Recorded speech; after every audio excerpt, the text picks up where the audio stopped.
I've got the top 5 tech stocks that new investors should take a look at. I'm going to go ahead and break these down. Now, as I do these lists, and I do this every single time, I like to give you a little bit of context. How do these companies end up on this list? Why are they on this list? Number one, all of these have some name brand power to it. The reason why is because you want to invest in things, especially if you're new, and things you can understand and things that are easily researched, okay? It's easier for me to find information on McDonald's than it is this taco truck, right? Which means that I can get the information, you can verify it, understand exactly what you're investing in, and have a little bit more familiarity to it, as opposed to something you have never ever heard of. As a new investor, I want you to be able to be empowered to look up information, to find information, and be able to verify everything I said here and everywhere else. An example is a company like Mullen Automotive. It is not Tesla, okay? And people are making up all types of shady stories about what the company is or isn't doing.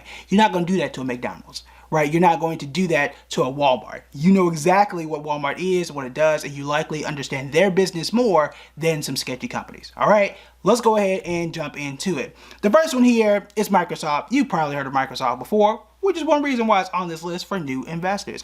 Microsoft is up 47% just in the last 6 months alone, and up about 30% so far over the last year.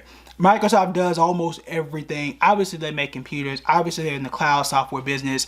One of my favorite stocks I've been investing in for years, and what I'm going to continue investing in, but it should definitely be on your list if you're looking for individual stocks. Next one here is one that I know that you know of. I promise there's going to be 1 or 2 on here that you probably haven't invested in before, and that's Apple. AAPL. Y'all know what Apple does. They do the watches, they do the phones, they do the Apple TVs, they do all of that stuff, and they are incredibly good at doing that. They have a foothold on the US market and the world market. If you are, this is one of my biggest mistakes, okay? One of my biggest mistakes is not investing in Apple soon enough because I had an Android. I didn't want to invest in Apple because I was petty. That was stupid, okay? That was stupid of me to do that. And I should have bought Apple 5 years before I ended up actually doing it. One of my best stocks, one of the best businesses out there, one of the most valuable companies on the face of the earth. They're up 36% in the last 6 months and up 24% over the last 12 months, which is a year. Next one here is Salesforce. Okay, now Salesforce is a company that I've actually broke down and talked about inside my members only group. Salesforce is up 49% in the last 6 months and about 21% in the last year. They are a CRM, a relationship manager, which is what their stock symbol is. You type in CRM, Salesforce is going to come up. They're obviously one of the most dominant players in that space. They are one of the few companies, let me not say few, there are several companies using AI, but they're one of the ones that they're using it and it actually makes sense. And they are finally getting back on the good foot. There were years, I would say, maybe 2019 to 2021 where they were kind of shaky, and they're finally starting to get their footing. They're making money hand over fist, and they're doing quite well. Definitely a company you want to add. Again, I've covered it all inside my members only. Next one here is one of my favorite companies that I currently invest in, and that's Palo Alto Networks, PANW. They're up 60% in the last 6 months and up about 43% over the last year. They're in the cybersecurity space. Last I checked, everything is cyber now and everything needs security now, and that is going to remain the case for the foreseeable future. Now, will this company stay on the same trajectory for the foreseeable future? Realistically, I can't sit here and say, yeah, this company's going to make 60% every single year. No. It's not going to do that, but I do think it will outperform the S&P 500. That's the largest 500 companies in the US. I think I can make more money in this stock than I would just investing in the stock market as a whole. That doesn't mean that you shouldn't invest in index funds, okay? That doesn't mean you shouldn't invest in index funds, but I do think this will outperform, okay? And I put my own money on the line, and again, those are my members only. Those of y'all who follow me on public, y'all know that I've already bought this stock, and clearly I'm putting my money where my mouth is there. Next one here is Netflix. Now, Netflix, me and Netflix have a history. We have a history here on this channel, so I feel some type of way. But Netflix is on this list for 2 reasons.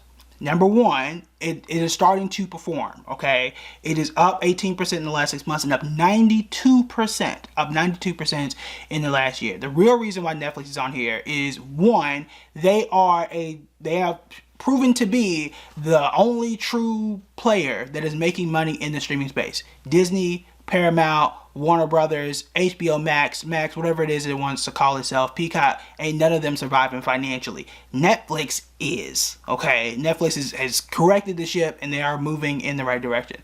The other reason why is because Right now, depending on what day you're watching this video, Netflix is somewhere in the $400 range.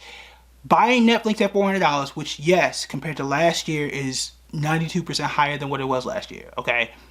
I wish I had a crystal ball and would have known to wait for Netflix to fall to $180 and buy it, okay? Didn't know that. My bad for not telling the future, okay? But in this case, it's better to get it right around now, around $400 compared to the $700 that it was 2 years ago. Okay, so that's what I'm really comparing it to. When Netflix was $700, now it's $400 and it's starting to get right in the right direction. This sounds like an okay spot to buy it. It seems like the trajectory will continue. I cannot tell you with confidence that it's going to go right back up to $700.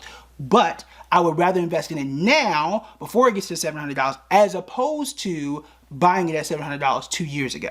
Okay, now obviously there's a middle point there. The middle point was buying it at $200, which is what we should have done. But again, based on what we saw at the time and the information that we had, we didn't know how far Netflix was going to fall. At this point, it's shown some strong momentum. It seems like this would be a good point to pick up the company, and it seems like they have eliminated the competition for the most part.